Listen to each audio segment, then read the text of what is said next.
Qu'est-ce qui fait que les mots nous restent coincés dans la gorge au lieu de réussir à s'exprimer, les émotions, ce qu'on ressent et ce qu'on est? Eh ben, c'est le sujet du jour. On va évoquer les peurs qui nous tétanisent et les blocages dont on n'arrive pas à se débarrasser avec le film Le discours d'un roi.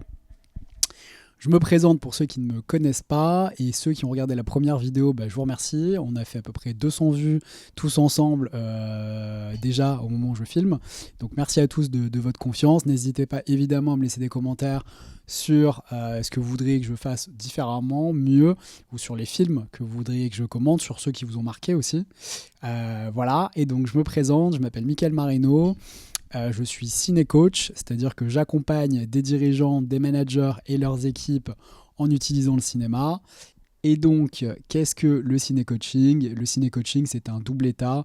C'est la capacité au moment où on regarde un film, à être 100% investi dans les émotions du personnage en s'identifiant à lui, mais tout en ayant conscience qu'on est en train de regarder un film et que ce qu'on est en train de voir, c'est la vie du personnage. Pourquoi ? Parce que c'est ce qui nous permet d'être conscient et d'identifier les mécanismes qui sont en train de se jouer soit avec lui dans sa tête, soit avec les autres personnages ou dans sa vie, dans son entourage. Pourquoi c'est important ?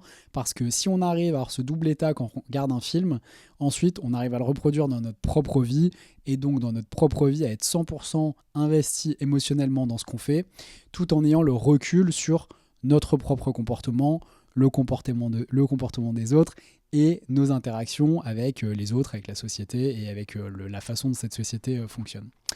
Voilà, on va regarder donc aujourd'hui Le discours d'un roi, un film d'abord que j'adore, je suis très heureux de faire cette vidéo, c'est un film que j'aime beaucoup, que j'ai souvent vu, souvent pleuré, et on va le regarder sous un prisme particulier avec deux axes. Le premier axe, c'est vraiment l'axe du développement personnel, du dépassement, du bégaiement de Georges VI, donc qui s'appelle Bertie dans le film, que ses proches appellent Bertie. Et puis le deuxième axe, c'est à la fois Lionel, son orthophoniste et thérapeute, mais c'est aussi et surtout la relation qu'il a avec Bertie, qui est vraiment la clé de sa guérison et de sa transformation. Et donc, petit spoiler alerte, je vous invite à regarder jusqu'à la fin de la vidéo, parce que évidemment, ce type de relation, là on va le voir dans un cadre thérapeutique, et vous pouvez la retrouver dans un cadre thérapeutique, mais je vous livrerai dans la vidéo, si vous n'avez pas l'envie ou les moyens d'être accompagné par un coach ou par un psy, une petite astuce pour trouver dans une autre forme de relation un cadre qui va vous permettre de grandir. Voilà, on va regarder quelques extraits très rapidement, juste pour un petit peu poser le contexte, et puis ensuite on va vraiment s'appesantir sur deux extraits. Le premier où Bertie est en résistance par rapport au changement, et puis vraiment celui où il se livre, et donc c'est celui qui lui permet vraiment de se transformer et de devenir vraiment un roi qui va être important pour sa population dans un temps très très difficile, et donc de dépasser son bégaiement. Voilà. Donc là, on va regarder une scène qui va introduire la relation thérapeutique, donc c'est-à-dire quelle est la bonne personne pour vous aider à dépasser un blocage et comment la choisir, comment savoir si vous êtes avec la bonne personne. Donc c'est pas la réponse immédiate, mais regardez le petit extrait, il va être très court et ça va vous permettre de mieux comprendre ensuite la rencontre avec le bon thérapeute, en commençant donc par cet extrait où le thérapeute n'est pas du tout la bonne personne. Voilà, on regarde l'extrait et puis après je le commente pour que ce soit plus clair pour vous. Sterilized. 1, 2, 3, 4, 5, 6, 7. Now, if I may take the liberty, insert them into your mouth. Excuse me, Doctor. What is the purpose of this? It's the classic approach. It cured Demosthenes. That was in ancient Greece. Has it worked since? Now, if you would be so kind as to read a wealth of words.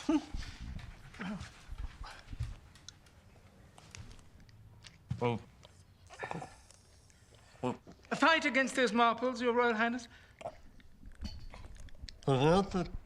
Enunciate. A little more concentration, Your Royal Highness. Oh, Dennis, swallow the bloody things! Thank you so much, Doctor. It's been most, interesting. Donc voilà, on vient de voir un extrait d'une grande violence. Bertie manque de s'étouffer. Le médecin n'a pas tellement l'air de savoir ce dont il parle, puisqu'il essaie d'appliquer une technique de guérison qui date de l'Antiquité. Et en même temps, on voit bien que c'est un médecin où vont l'élite de l'époque, qui a l'air d'être extrêmement respectable et probablement membre de la Royal Academy of Medicine. Pour autant, la reine lui fait remarquer qu'il n'a pas l'air de tellement savoir ce qu'il dit, et il se défend très mal. Mais le point très important dans cette scène, et qui va servir à mieux comprendre la suivante, c'est que, je ne sais pas si vous l'avez noté, mais le médecin est tout le temps debout alors que le futur roi est tout le temps assis. Donc il lui parle tout le temps de haut, comme celui qui détient le savoir, en lui donnant des ordres, comme mettre les boules de cristal dans la bouche, et des conseils, c'est-à-dire il faut fumer, il faut faire ceci, il faut faire cela, alors même qu'il n'a pas la maladie, donc il n'a pas vécu l'expérience du bégaiement, et en même temps qu'il n'a pas tellement l'air de savoir comment le traiter. Et donc vous allez voir en comparaison la scène suivante avec Bertie, qui est vraiment une scène cruciale, puisque c'est là où... la scène avec Lionel, et donc c'est vraiment une scène cruciale, puisque c'est là où Bertie va trouver la bonne personne pour lui, pour l'aider. Donc ça, soyez attentifs à ça, comment on trouve la bonne personne pour vous aider à dépasser un blocage ou une peur. Et aussi... comment ça se passe quand on essaie de dépasser un blocage ou une peur, par quelles étapes est-ce qu'on passe. Et donc vous allez voir, je vous spoil un tout petit peu, Bertie va d'abord passer par une étape de résistance que Lionel va accepter, écouter et entendre habilement. C'est parti, on regarde la scène. Alors, m'en voulez pas, je rajoute une micro-scène, mais qui est très importante pour comprendre aussi le chemin que vous aurez à faire si vous voulez dépasser un blocage ou une peur. C'est les alliés. Personne ne se développe ou guérit ou combat ses démons seul. Et donc là, on va avoir une conversation entre la reine, la future reine et le futur roi, donc Bertie et sa femme, qui discutent le rendez-vous qui vient de se passer chez le médecin. Il lui dit qu'il en a marre, qu'il n'a plus envie de voir ce genre de charlatan. Et elle ne répond pas, mais évidemment, elle ne va pas l'écouter parce qu'elle croit en lui, parce qu'elle sait qu'il peut dépasser son blocage et parce qu'elle sait qu'il y a forcément quelqu'un qui peut l'aider. Donc elle voit le merveilleux qui est en lui, elle voit ce que lui, il essaie de partager, mais qu'il n'arrive pas à partager. Donc c'est grâce à elle qu'il n'abandonne pas. Et donc ça, c'est très très important. Si vous avez des blocages, des peurs, des choses comme ça, ou des démons même, des blessures très très fortes dans votre vie, le premier sujet, c'est de bien s'entourer, de réussir à trouver les bonnes personnes, que ce soit des professionnels, donc psy, coach, etc., ou évidemment les proches, donc quelqu'un avec qui vous vivez, votre famille, etc. Trouver les bonnes personnes dans votre cadre pour vous soutenir, et y compris quand vous allez douter et que vous allez avoir envie d'abandonner. It's a marvel to get it. Insert his own bloody marvel.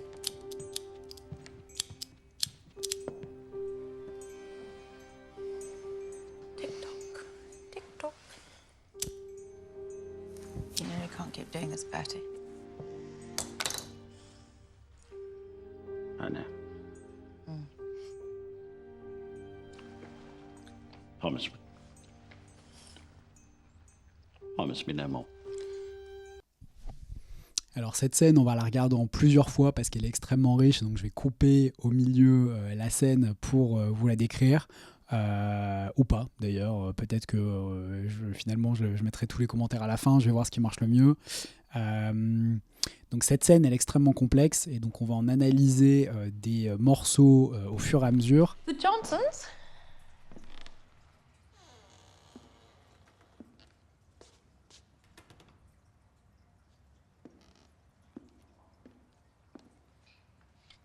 You can go in now, Mr. Johnson. Lionel says, wait here if you wish, Mrs. Johnson. Or, it being a pleasant day. Donc là, on vient de voir un premier extrait qui est très très important. C'est qu'en fait, quand Bertie se rend au cabinet de Lionel, avant même de rencontrer Lionel, il rencontre un enfant qui est un bègue comme lui, traité par Lionel depuis quelques temps et qui arrive désormais à, tant bien que mal, quand même s'exprimer correctement. Et donc ça, c'est important parce que c'est dans cet état que Bertie se présente à Lionel.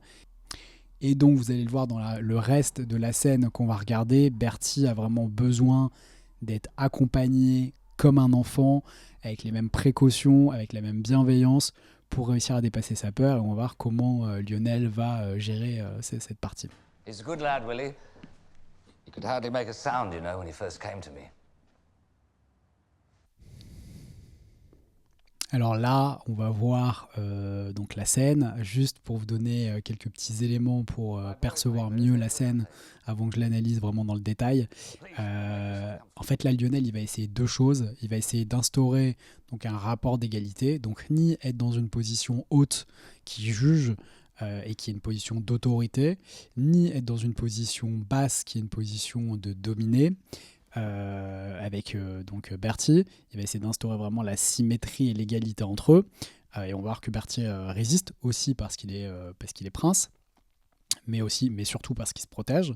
Et puis deuxième point, là, la stratégie de Bertie, donc ça c'est intéressant en termes de psychologie, les psys ont toujours des hypothèses et ensuite du coup une stratégie pour guérir leurs patients, c'est de redonner confiance à Bertie dans sa capacité à parler correctement, c'est-à-dire lui redonner, pour le dire différemment, lui redonner l'espoir que c'est possible.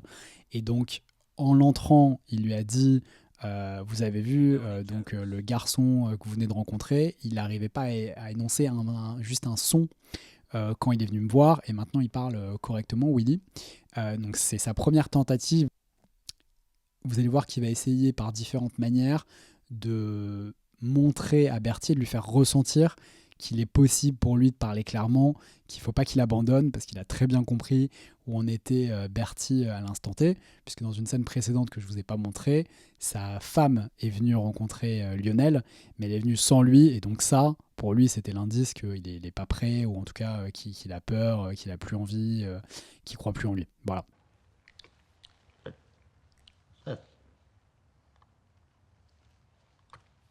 Timing isn't my strong suit. Cup of tea? No, thank you. I think I'll have one.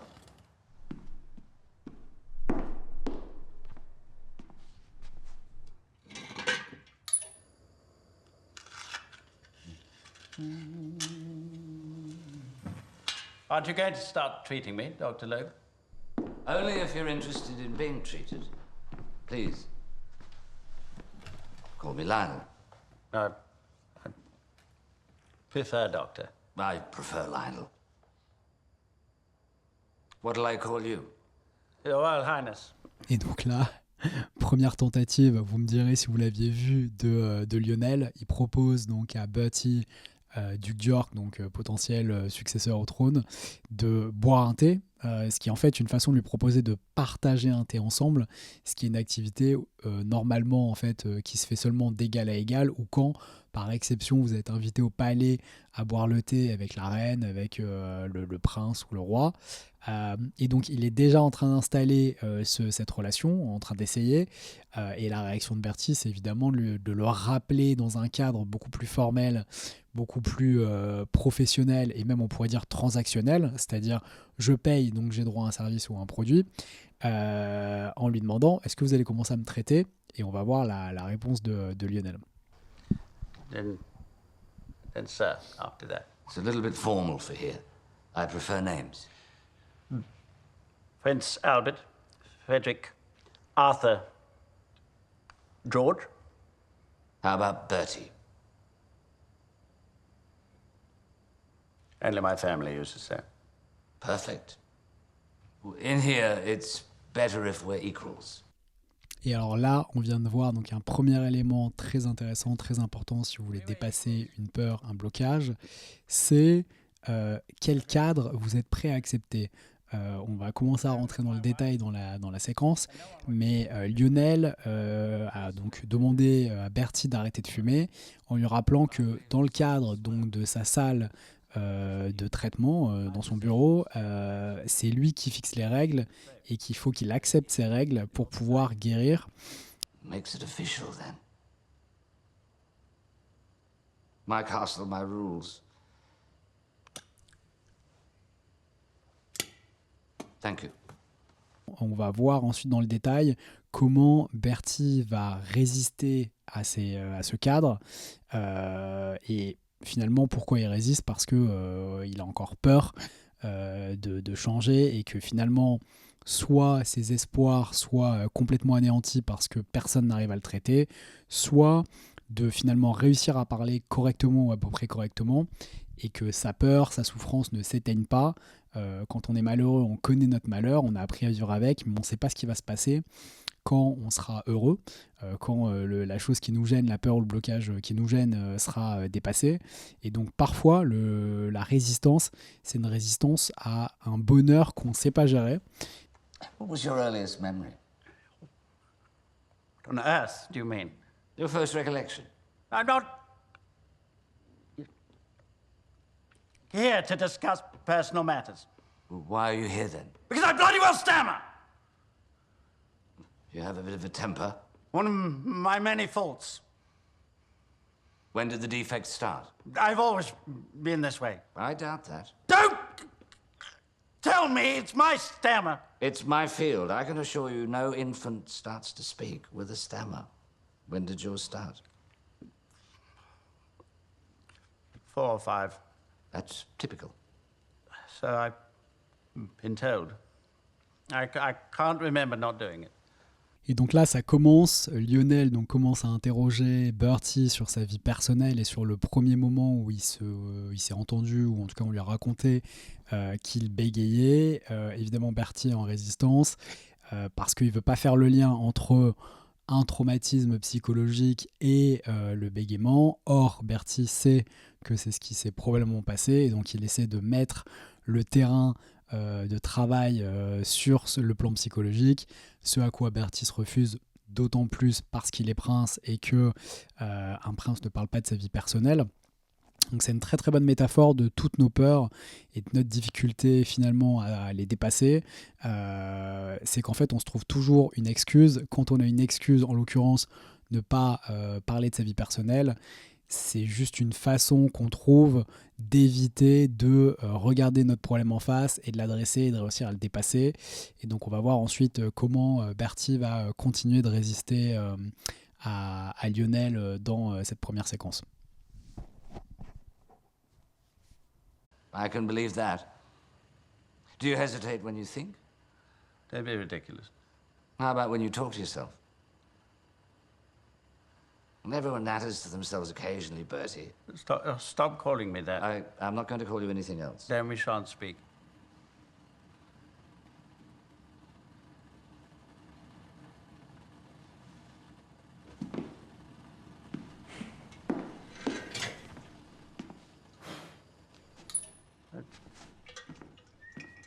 Are you charging for this, Doctor?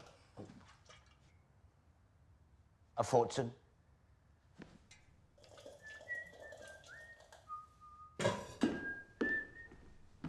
I'll just let that brew. So, when you talk to yourself, do you stammer? Of course not. Well, that proves that your impediment isn't a permanent part of you. What do you think was the cause? I don't know. I don't care. I stammer. But no one can fix it. Et donc là, on vient de voir aussi un passage très important, puisqu'en fait, Bertie a perdu tout espoir. Il vient de le verbaliser, il vient de dire de toute façon, personne ne peut m'aider, personne ne peut le réparer, mon bégaiement. Et alors même que Lionel essayait de l'emmener sur le terrain psychologique en lui passant l'idée qu'il y a deux personnes, il y a la personne qui parle et il y a la personne qui écoute. Donc en fait, quand il ne s'entend pas parler, il ne bégaye pas, et donc c'est déjà une première tentative de Lionel d'amener le dépassement de la peur sur le terrain psychologique. C'est de lui faire comprendre qu'en fait il y a un combat à l'intérieur et qu'il n'est pas seulement un bégayeur, qu'il y a une partie de lui qui bégaye et qui choisit de bégayer, ou en tout cas qui, par peur, ou peu importe, on va voir après, bégaye. Et puis il y a une partie de lui qui arrive très très bien à parler. Et donc cette partie, elle existe. Et donc c'est cette partie qu'il faut renforcer pour qu'il arrive à parler correctement. Et donc on regarde, encore une fois, la suite de la séquence. I'll bet you that you can read flawlessly right here, right now. And if I win the bet, I get to ask you more questions. And if I win? Well, you don't have to answer them. One usually wagers money. The bob each to keep it sweet. Let's see your shilling. I don't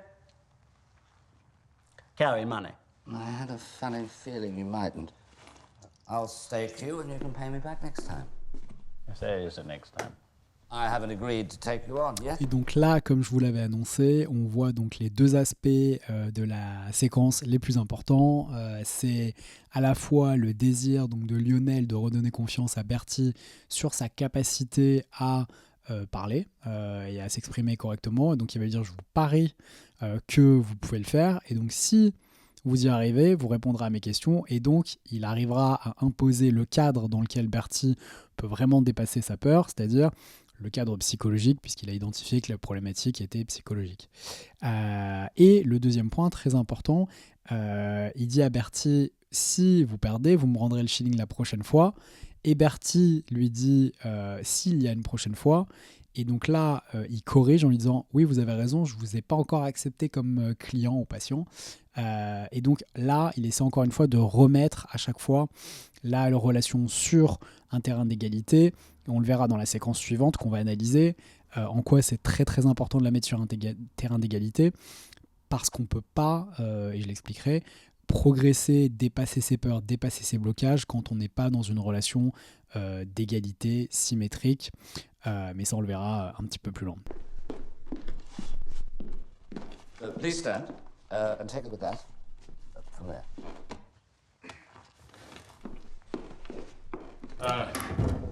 I can't beat this. Well, then you owe me a shilling for not trying.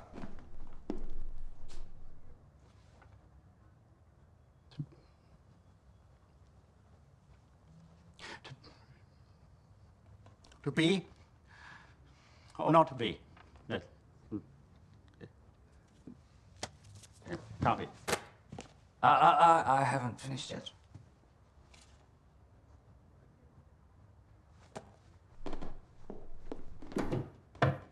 I'm going to record your voice and then play it back to you on the same machine. This is brilliant. It's the latest thing from America.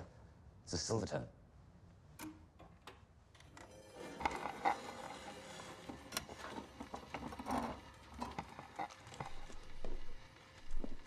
Pop these on. There's a bob in this, mate. You could go home rich.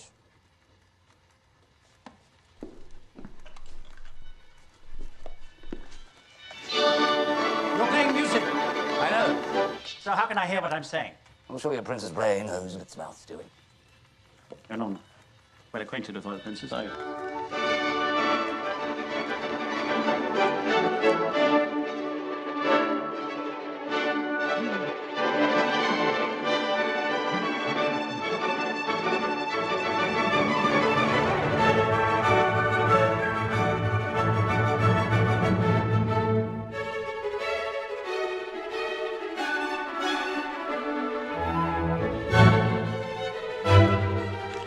Hopeless. Hopeless! You were sublime. Would I lie to a prince of the realm to win 12 pennies? I've no idea what an Australian might do for that sort of money. Let me play it back to you. No. All right, then, I get to ask you the questions. Thank you, Doctor. I don't feel this is for me.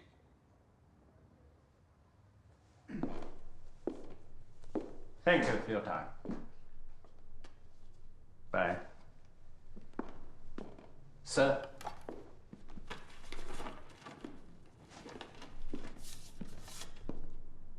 The recording is free. Please keep it as a souvenir.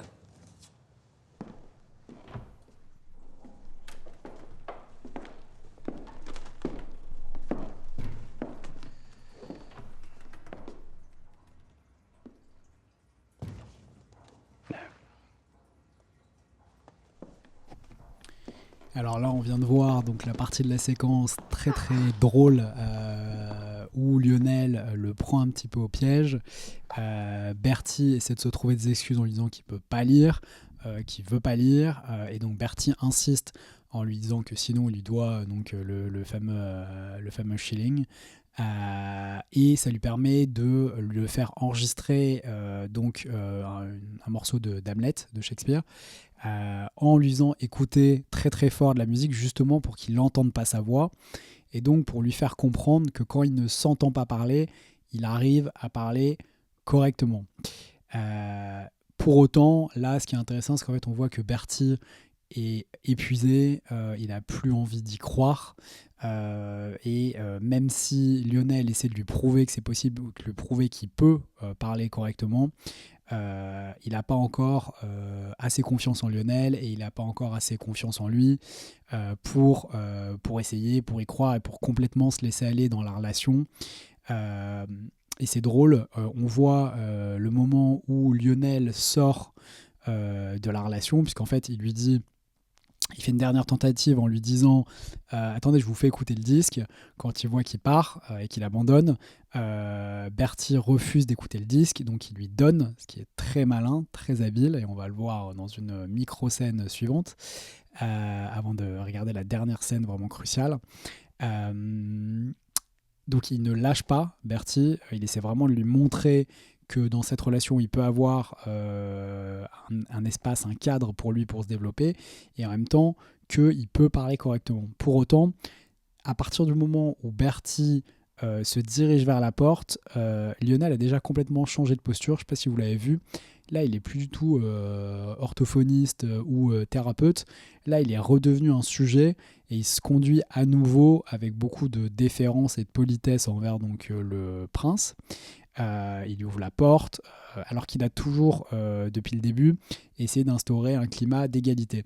Donc ça permet aussi de voir la différence entre le moment où en séance on est deux personnes égales, et c'est ça, vous allez voir dans la scène suivante, qui permet de favoriser le développement, et puis dès qu'on sort de la relation professionnelle d'une certaine manière, et ben là effectivement il y a un autre rapport qui est plus un rapport d'égal à égal, puisque il y a un client et un thérapeute ou un coach, et donc là il y a un rapport d'autorité ou un rapport de domination lié à la relation commerciale, puisque il y a un client qui paye et puis il y a un prestataire qui fournit un service.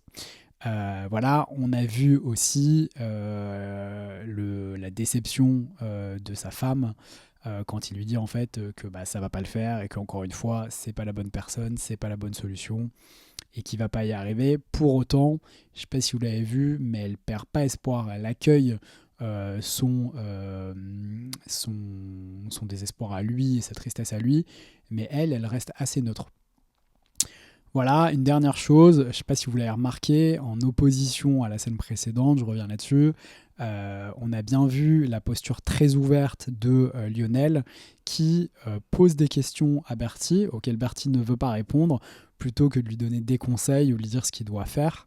Il essaie vraiment d'écouter ce qui se passe et ce qui se joue à l'intérieur de Bertie et qu'il bloque. Et donc ça, c'est un très bon marqueur. Si vous devez choisir quelqu'un qui vous accompagne, à mon avis, c'est le meilleur marqueur. Est-ce que la personne elle est à votre écoute et est-ce qu'elle essaie de comprendre ce que vous vivez vous, ou est-ce qu'elle essaie plutôt de plaquer ce qu'elle sait ou ce qu'elle croit savoir ou ce qu'elle fait sur votre problème. Voilà, on a vu du coup une partie de la vidéo qui répond déjà, je l'espère, à une partie de vos interrogations sur comment dépasser des peurs. Donc si on devait faire un résumé, c'est accepter de se faire aider et accepter de croire dans sa capacité à dépasser sa peur et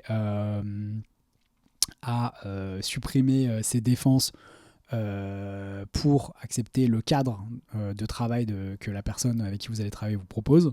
Et donc maintenant, on va voir dans un deuxième temps ce qui se passe réellement quand Bertie donc l'accepte et vient vraiment pour travailler en faisant confiance à Lionel. Mais juste avant, je ne résiste pas, je vais vous montrer une scène où Bertie du coup écoute le disque et vous allez voir, c'est une scène essentielle parce que là, dans la fin de la scène, je comprends très très bien ce que vit Lionel, c'est-à-dire on voit un patient, un client qui est pas prêt ou a plus confiance en lui ou dans son objectif et qu'on peut pas aider parce qu'il nous fait pas confiance et c'est toujours extrêmement difficile. Mais on va voir dans la scène suivante, micro-scène, la partie positive de notre métier et vous allez voir, ça c'est assez merveilleux. Voilà. On regarde ça rapidement. Bastard. How to sing around the lake. They must have known just how I like it, 'cause everything's coming my way. Yesterday everything looked at.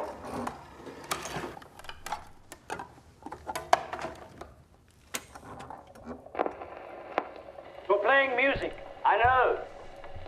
So how can I hear what I'm saying? I'm sure your Princess Ray knows what its mouth's doing. You're not well acquainted with royal princes, are you?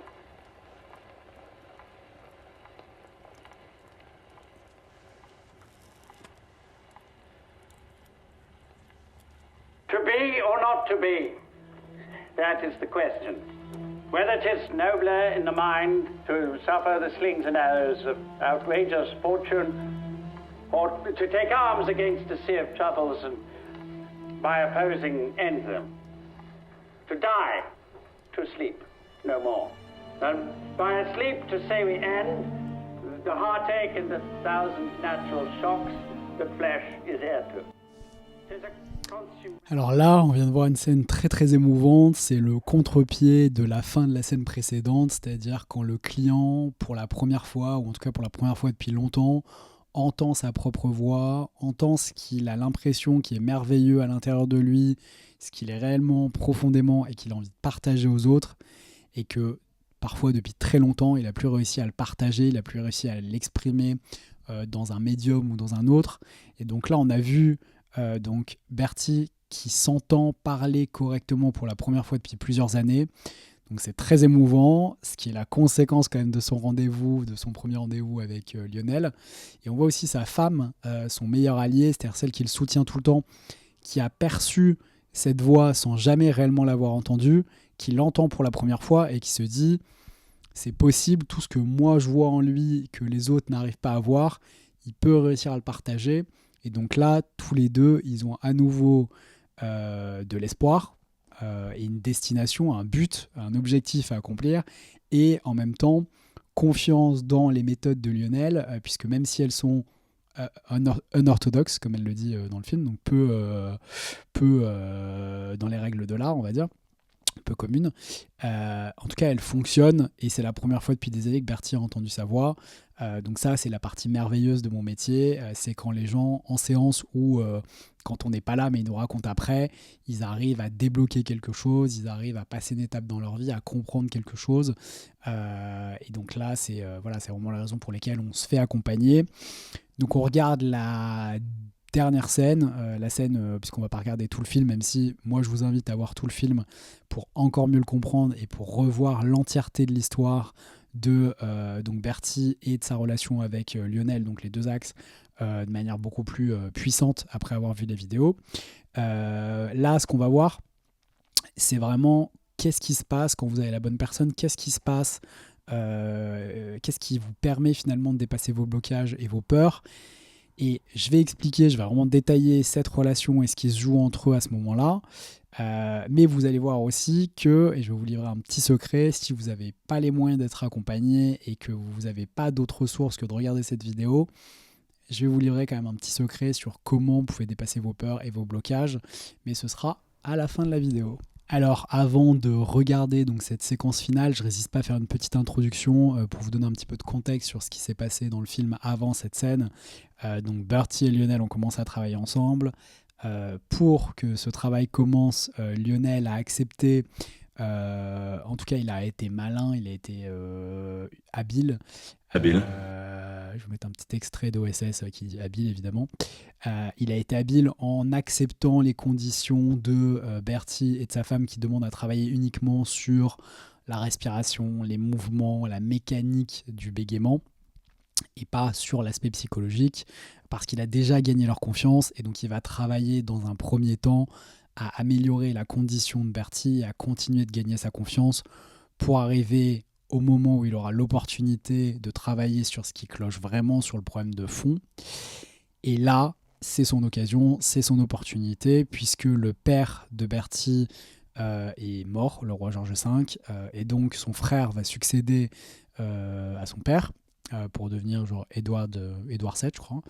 Ce qui à la fois soulage Bertie et en même temps lui fait une peur bleue, puisqu'il y a rien qui lui fait plus peur que de devenir roi et devoir parler devant la nation entière et devoir assumer ce rôle pour lequel il n'a pas du tout confiance, pour lequel il se sent pas du tout légitime, ce qui est une partie du problème de fond, mais pas la partie la plus croustillante, la plus importante. Vous allez le voir, on va le regarder. Donc là, son père vient de mourir, il avait rendez-vous avec Lionel, il n'était pas censé venir et finalement il vient, et vous allez voir comment se déroule la scène.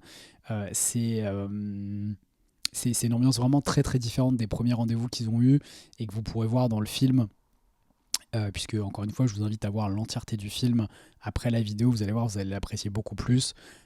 Et c'est ce qui vous donnera envie de mettre un like. Voilà.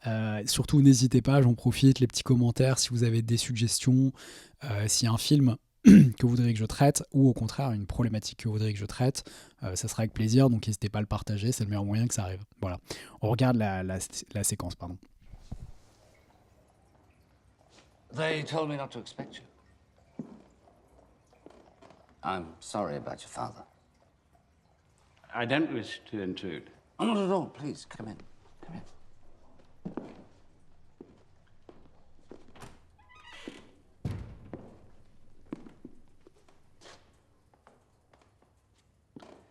I've been practicing an hour a day, in spite of everything. Alors on vient de voir deux éléments très importants, très intéressants déjà dans le début de cette séquence. C'est que Bertie, quand il arrive, il dit à Logue, à Lionel, qu'il a travaillé tous les jours pendant 1 heure sur les exercices. Donc là on est parfaitement dans ce qu'on appelle en thérapie le transfert et en coaching l'alliance, c'est-à-dire le désir du patient ou du client, peu importe comment on l'appelle, de plaire à son thérapeute ou à son coach. Et pourquoi il veut plaire à son thérapeute ou à son coach? Parce qu'en fait, métaphoriquement, inconsciemment, la relation qui se joue, c'est la relation avec les parents.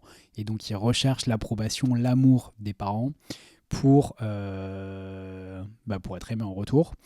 Et donc, c'est sur cette relation, en s'appuyant sur cette relation, sur ce désir de plaire au psy ou au coach, que justement l'accompagnant fait grandir son patient ou son client. Ça, c'est un premier point. Vous allez voir que je vais beaucoup détailler ce point dans le reste de la séquence. Le deuxième point, c'est que là, Lionel fait quelque chose qui est peu orthodoxe, que moi je fais aussi, parce que je me sens assez proche de Lionel dans la façon dont il interagit avec Bertie. J'espère que je chemine au moins vers une telle dextérité. Mais il partage la mort de son père, de son propre père, avec Bertie qui vient de perdre le sien. Donc, c'est-à-dire qu'il raconte quelque chose de sa vie d'assez intime, ce qui normalement ni un psy ni un coach ne font, puisqu'on est censé avoir une extrême distance avec nos clients. Quand même c'est relativement difficile, puisque eux ils nous partagent l'entièreté de leur vie. Donc ça ne veut pas dire que on doit tout partager et que ça doit être une conversation comme pour y avoir avec vos amis, où chacun raconte sa vie. Pour une simple et bonne raison, c'est qu'en fait on est là pour accompagner quelqu'un, et donc le sujet de la conversation, c'est la personne qui est venue pour dépasser son blocage ou ses peurs.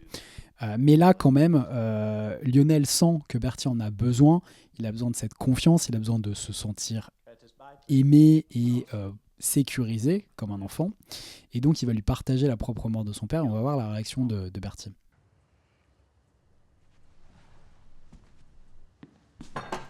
I wasn't there for my father's death. Still makes me sad. I can imagine so. What did your father do? He was a brewer. Ah. At least there was free beer. Here's to the memory of your father. I was informed after the fact that my father's last words were, Bertie has more guts than the rest of his brothers put together. Couldn't say that to my face.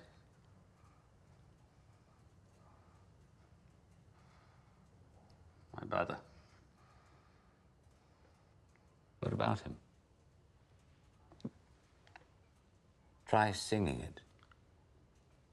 I'm sorry. What songs do you know? Songs. Yes, songs. Swanee River. I love that song. It happens to be my favorite. Sing me the chorus. Et donc on voit que Lionel continue son approche ludique. Il avait fait donc parler, lire Bertie en lui mettant donc un casque sur les oreilles pour qu'il puisse parler correctement sans s'entendre. Et donc là, il lui propose de chanter ce qu'il a envie de dire, ce qu'il ressent, ses émotions, puisque ça y est, il a réussi en partageant une expérience personnelle, ouvrir la boîte de Pandore, et donc Bertie commence à partager des choses personnelles. Et donc il évoque les derniers mots de son père qui ont été pour lui et qui reconnaissent sa qualité, sa légitimité à être roi. Donc déjà, c'est un premier morceau assez difficile à partager. Il n'a jamais partagé quoi que ce soit de personnel jusqu'à présent avec Lionel, encore moins sur son père. Et là, il a envie de dire autre chose, mais c'est difficile pour lui. Et donc, c'est difficile pour lui émotionnellement. Et donc, Lionel lui propose de le chanter. On sait que le jeu, toutes les approches ludiques, comme le ciné-coaching, permettent de favoriser l'apprentissage des enfants. Et donc, comme je vous le disais, dans la relation thérapeutique, il y a déjà ce désir de plaire à son psy ou à son coach, comme on plaît à ses parents. Et là, vous allez le voir dans le reste de la séquence, il pousse très très fort la logique d'apprentissage et d'affection, Lionel, puisqu'en fait, il va vraiment sécuriser émotionnellement en étant présent pour lui, Bertie, tout en lui proposant d'expérimenter, d'essayer, de dire, de partager ses émotions en s'amusant. Et s'il rate, c'est pas grave puisque c'est un jeu. Or, on est beaucoup plus préparé à perdre dans un jeu, et donc c'est très important que les enfants acceptent et vivent les défaites aussi dans un jeu, que dans la vraie vie. Et dans un jeu, bizarrement, ça nous dérange un petit peu moins. No, certainly not.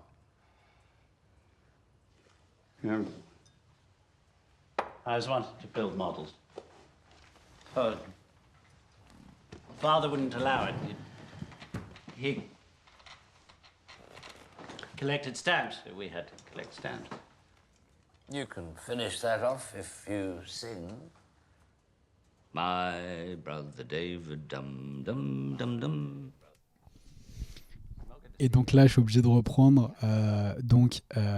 Bertie vient d'exprimer le fait que quand il était enfant, il n'avait pas le droit d'avoir ses propres passe-temps, ses propres loisirs. Il devait collectionner des timbres puisque son père collectionnait des timbres.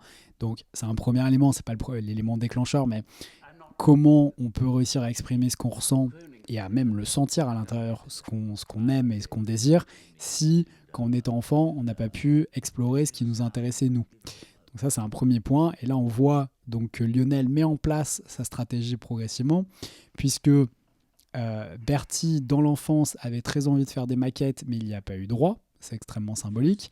Et là, il est très tenté de le faire maintenant, au moment où il vient de perdre son père, où il se retrouve probablement dans le sentiment le plus enfantin de sa vie, et alors même qu'il vient voir la personne qui ressemble métaphoriquement le plus à son père, Lionel, même si c'est dans un cadre précis, et Lionel lui propose donc de jouer, d'expérimenter au jeu qui était interdit pour lui quand il était enfant.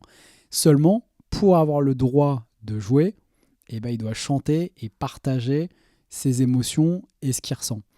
Et donc, c'est la première chose que vous devez retenir sur le dépassement de vos blocages ou de vos peurs, c'est que pour dépasser ces blocages ou ces peurs, il faut être dans un cadre qui soit sécurisant, avec une personne qui vous sécurise, qui reproduit les conditions de l'enfance et de l'apprentissage de l'enfance, et qui vous incite à jouer, à essayer et à rater.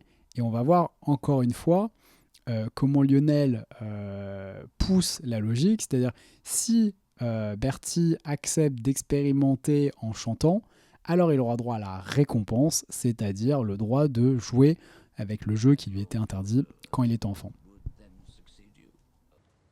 You're barking up the wrong tree now, Doctor. Doctor. Lionel, see? You didn't stammer. And of course, I didn't stammer. I was singing.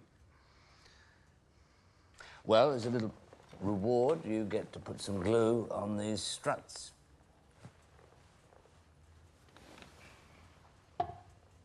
Your boy won't mind? No, not at all.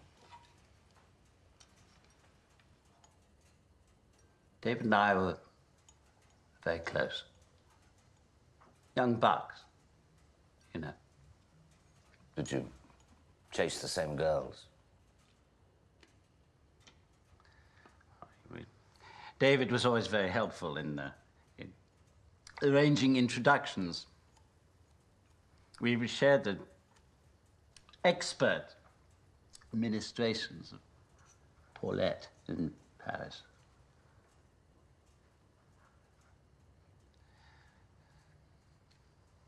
Not at the same time, of course.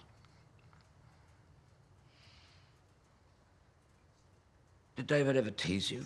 Oh, yes, they all did. Bertie. Father encouraged it. Said, "Get it out, boy." Said it would make me stop. He said I was afraid of my father, and my children are damn well going to be afraid of me. Et donc là, avant donc de continuer la séquence où il y a un autre d'autres apprentissages, on apprend une première chose, c'est que donc David, le frère de Bertie, s'est toujours moqué de lui quand il bégayait, que son frère l'encourageait et que son père l'encourageait et que son père prenait plaisir à ce que Bertie ait peur de lui et qui lui disait tu as peur de moi de la même manière que tes enfants auront peur de toi. Donc là, on n'est pas encore arrivé au cœur de la cause du bégaiement et de la peur de Bertie, mais en tout cas, ce qu'on peut déjà dire, et donc si vous êtes en train de réfléchir sur votre peur ou vos propres peurs, bah, la réflexion c'est la même. Ce qui a causé le bégaiement, en tout cas, aurait pas pu être réparé par le contexte dans lequel Bertie a grandi, puisque quand Bertie a eu besoin d'aide de la part de son père en fait l'a puni, ou en tout cas lui a fait peur, et donc ça lui a pas permis de débloquer son bégaiement à un âge où probablement ça aurait été possible. Donc on arrive, donc on continue la séquence, on arrive à la cause du bégaiement à mon avis. Vous me direz en commentaire ce que vous en pensez. Are you naturally right-handed? Left. I was punished, and now I use the right. Yes, that's very common with stammerers. Any other corrections? Knock knees. Metal splints for me. One day and night. Must have been painful. Bloody agony. Straight legs now. Who were you closest to in your family? Nannies. Not my first nanny. She loved David. Hated me. When we were presented to my parents for the daily viewing, she'd pinch me so that I'd cry and be handed back to her immediately. And then she would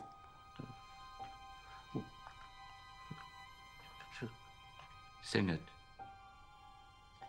Then she wouldn't feed me far, far away. Took my parents 3 years to notice.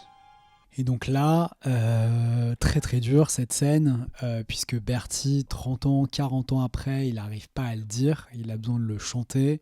Quand il était enfant, sa première nourrice était cruelle, elle l'aimait pas du tout, et donc elle le privait de nourriture et le pinçait au moment où elle le présentait à ses parents pour qu'il soit retiré de la vue de ses parents et pour qu'elle puisse continuer de le torturer.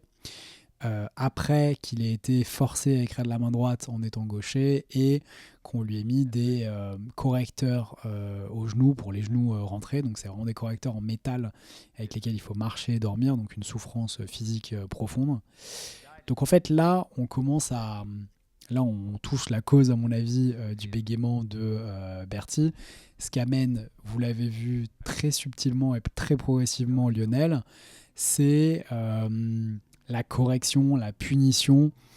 Et donc à chaque fois qu'il a essayé d'exprimer ce qu'il ressentait, ce qu'il désirait, ce qu'il était, donc écrire de la main qui est la sienne, qui est la bonne, marcher de la façon dont son corps fonctionne, ou tout simplement peut-être exprimer à ses parents par ses pleurs sa faim et sa souffrance. En fait, il a été puni. Et donc à chaque fois qu'il a essayé de faire sortir cette voix, le monde extérieur lui a fait rentrer la voix et lui a fait percevoir inconsciemment que cette voix n'avait pas de raison d'être et elle n'avait pas de raison de s'exprimer dans son entourage et dans le monde. Et donc, à une phase où, encore une fois, il était enfant, il était dans une phase d'apprentissage, et donc il a enregistré ça inconsciemment. Et donc là, on voit qu'à l'inverse, Bertie lui propose un cadre sécurisant où il peut exprimer particulièrement à ce moment de sa vie les sentiments de l'enfance et se conduire entre guillemets comme un enfant pour pouvoir réapprendre et pour pouvoir faire l'expérience progressive de l'échec, de la nouvelle tentative et réussir donc progressivement à dépasser son blocage principal qui est le bégaiement, mais qui s'appuie sur une peur, probablement la peur de son père et surtout la peur d'être puni. Et donc on va le voir, il raconte la suite dans la suite de la séquence. Vous me direz ce que vous pensez de cette théorie en commentaire, mais en tout cas personnellement je la trouve assez juste. En tout cas c'est ce que j'ai ressenti en regardant cet épisode. Do you want to top up? Please.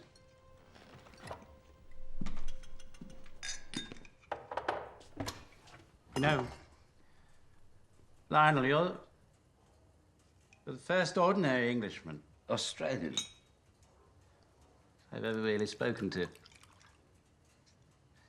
When I'm driven through the streets and I see the common man staring at me, I'm struck by how little I know of his life and how little he knows of mine. Thank you. What are friends for? I wouldn't know. Et donc là, on vient de voir la fin de la scène, la violence de ce que vient de lui dire Bertie à Lionel, puisqu'en fait, il lui avoue qu'il n'a pas d'amis et qu'en fait, c'est difficile pour lui, on le comprend, de se faire des amis, puisqu'en fait, il est conduit partout par son chauffeur. Il ne rencontre personne qui n'ait pas un rapport finalement d'autorité avec lui, donc comme on l'a vu au tout début de la vidéo, ou qui se conduisent envers lui comme envers un prince et pas comme envers une personne. Et donc finalement, c'est là où Bertie accepte complètement le cadre, et donc c'est ce qui va lui permettre de se développer, puisqu'en fait là, il est en train de comprendre la richesse, la profondeur d'une relation d'égalité que lui propose Lionel depuis déjà pas mal de séances.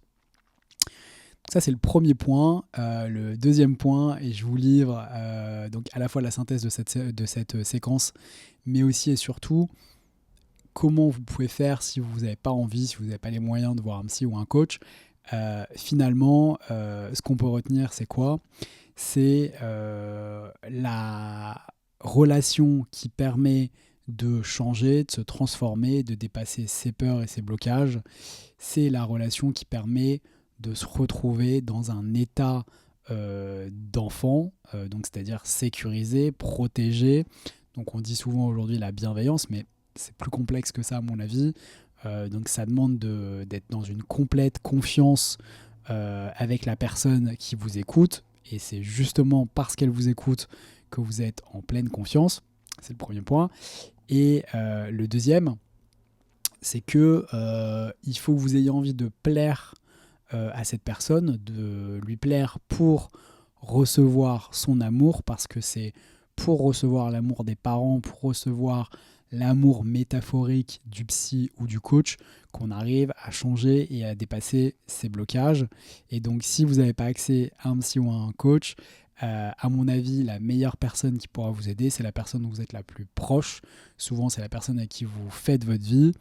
Et en préparant cette vidéo, j'ai repensé à deux exemples. Il y en a un premier, donc je vous mettrai, je sais pas, c'est là, Ouais, je vous mettrai là le livre en question. Il y a un livre qui s'appelle Writing, ou écriture en français, de Stephen King, où il raconte qu'à un moment, il a jeté un de ses plus grands romans à la poubelle. Il n'y croyait plus, je me demande si c'est pas Carré.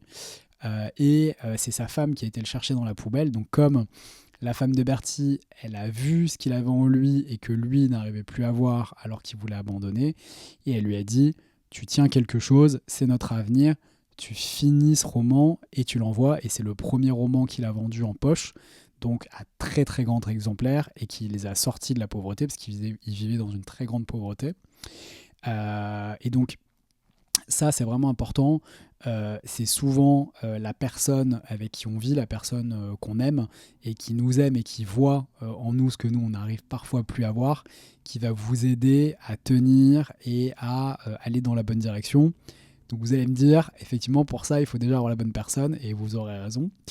Et je donne un deuxième exemple, c'est rigolo la synchronicité, mais je lisais une BD de Jiro Taniguchi, donc que je mettrai là aussi, et qui s'appelle, c'est pas un ciel radieux, c'est un zoo en hiver, où donc un jeune auteur de manga qui travaille dans un atelier de manga essaie d'écrire son premier manga, il n'y arrive pas, et c'est pareil en rencontrant son premier amour, et pour elle, et avec elle, qui va écrire ce premier manga, et donc c'est ce qui va lui ouvrir la porte réellement au succès international, puisque c'est une histoire vraie. Et pour revenir à Stephen King, c'est pareil, puisqu'en fait Stephen King aujourd'hui, il a écrit dans le livre que j'ai évoqué tout à l'heure, il n'écrit pas pour lui, il écrit pour sa femme. Et donc voilà, donc si vous devez retenir 3 choses de cette vidéo, c'est qui est votre allié dans votre vie et qui pourrait vous permettre de retrouver de l'espoir quand vous en avez plus, qui voit en vous ce que vous arrivez peut-être plus à voir. Donc ça, c'est le premier point. Le deuxième point, c'est: est-ce que cet allié, c'est la personne avec qui vous vivez, ou en tout cas la personne avec qui vous avez envie de faire votre vie, qui vous offre vraiment une sécurisation émotionnelle, et à qui vous avez envie de plaire pour recevoir son amour, et donc pour qui vous êtes prêt à changer et à vous dépasser. C'est à mon avis une bonne clé pour dépasser vos peurs et vos blocages. Et puis la troisième, c'est aussi quand même, est-ce que cette personne, elle vous écoute, est-ce que cette personne, elle est suffisamment mûre aussi, elle, émotionnellement, pour vous offrir du coup un cadre qui va vous permettre de grandir, puisque on l'a vu dans cette séquence même,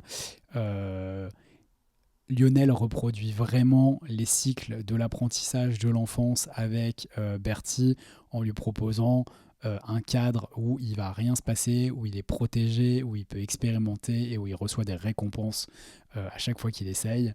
Donc voilà, vous pouvez passer aussi cette petite info à la personne avec qui vous vivez, parce que c'est dans ce cadre-là qu'elle va pouvoir vous aider à réussir à dépasser vos blocages ou vos peurs. Voilà. J'ai adoré faire cette vidéo, c'est un film que j'aime beaucoup, j'ai réussi à pas pleurer, donc je suis assez fier. Si vous avez des questions, surtout n'hésitez pas, j'espère que ça vous aura aidé. Et puis voilà, la prochaine vidéo arrive, je crois, assez vite.